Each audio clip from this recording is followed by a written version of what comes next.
Welcome back to Studio 10. I'm Jerome Ritchie. This is Holly Sin, and I sometimes have just the craziest dumb luck.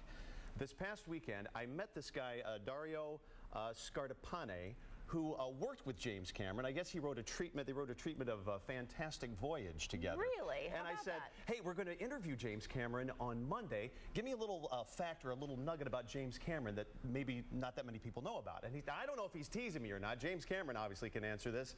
Evidently, James, Dario told me that you own several patents in regard to submarine technology. First, is that true? And are we going to see like an underwater 3D movie from you in the future with this technology? Absolutely. It's yes, yes, and yes. I Wow. do have a lot of patents. I've built a lot of deep submergence technology, robotics, and we're working on a new sub now. And of course, Dario knows that because we were working on Fantastic Voyage together, which is kind of a dive movie. It's just a dive that takes place inside the human body. Mm-hmm. And is this something that you were compelled to do post-Titanic, or was this something you've always been interested in underwater technology? I think it's the other way around. I made Titanic because I love diving, and I especially love wreck diving. So making the movie Titanic was just an excuse to be able to go dive the Titanic and get 20th Century Fox to pay for it. Hey, so you're doing everything you do now, you're going to do in 3D using a lot of this technology that you developed on Avatar, correct?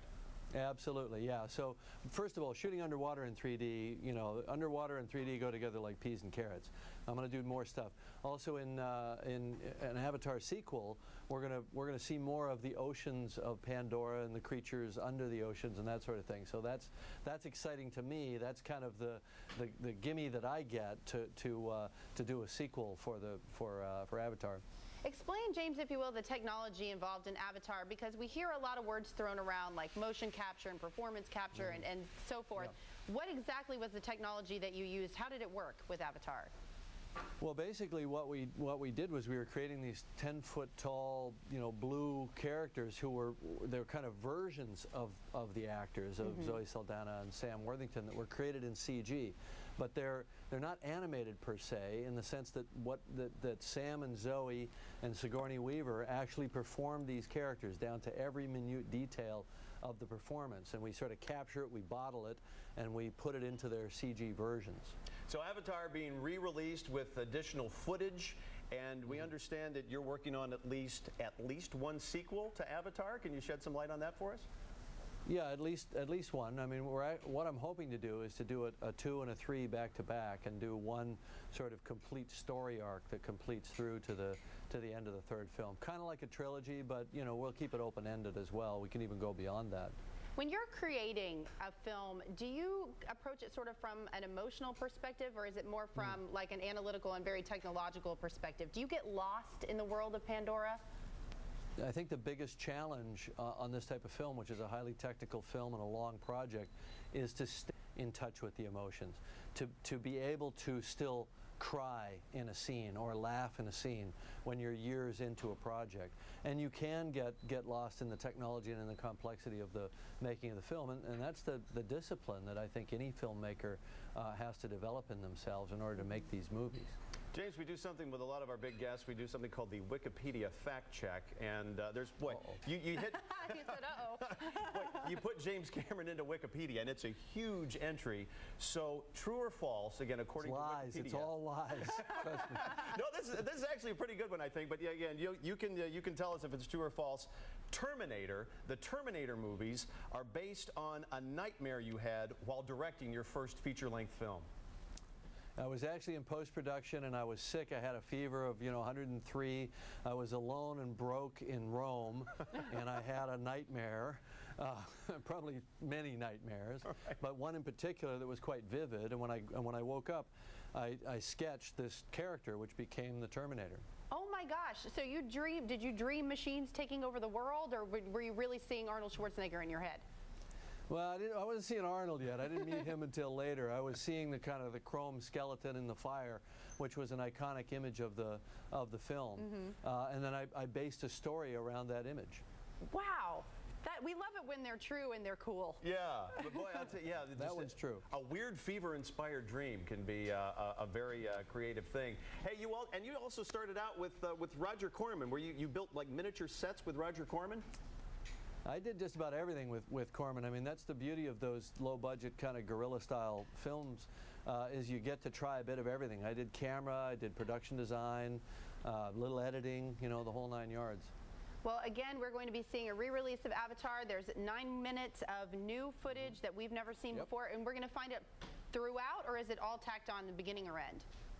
No, it's throughout, and it's all stuff that takes place out in the world of Pandora, kind of not back at the human base. So it's all new CG footage, new creatures, new action scenes. It's kind of dotted throughout the film. So if you're a fan of the film and you know it, you can, you know, see if you can spot the differences. Some of them are pretty glaring. You know, they're big action set pieces. And if you haven't seen the film before, it'll just be like a turbocharged version of Avatar. That is Avatar director James Cameron. Thank you so much today for your time inside Studio 10. Thank you. Boy, you know, I always wondered what it would be like to have to employ that kind of technology and to be able to create a film still that you do feel an attachment to. And a lot of people said that about Avatar, that they did still feel like the story was moving. Right. And I would imagine, because, gosh, how long did they work on that film? Like years. Yeah. It wasn't like a quick project by any stretch. And everybody that worked on it had to sign this document that said they were not allowed to say anything about what was doing, because I guess the technology was evolving as the creative process continued. Right, and I'm sure the world of Hollywood probably knew a little bit more than we did as the general public, but they really did protect it all the way up until the point that they released like the short footage clips. I think they were having people come to theaters. They were showing them like 15 minutes of the film about 3 months before it actually came out. But boy, they did protect it pretty well. And it's amazing, like you said, how well the story is told and how that still that human element was there. I mean, the creative process in filmmaking, it's tough enough with just the standard stuff to get distracted or to kind of lose things here and there. But right. To pull something like that off, it's just amazing. I have to say, though, Titanic is still my favorite. Is it really? Yeah, and my husband votes for Aliens. Yeah, well, he's directed the 2 highest grossing films of all time. Of all time. Titanic and Avatar, closing in on $5 billion. He's a studio's dream. And check this out. We're roping all of this in to our Win Stuff word. It's Avatar.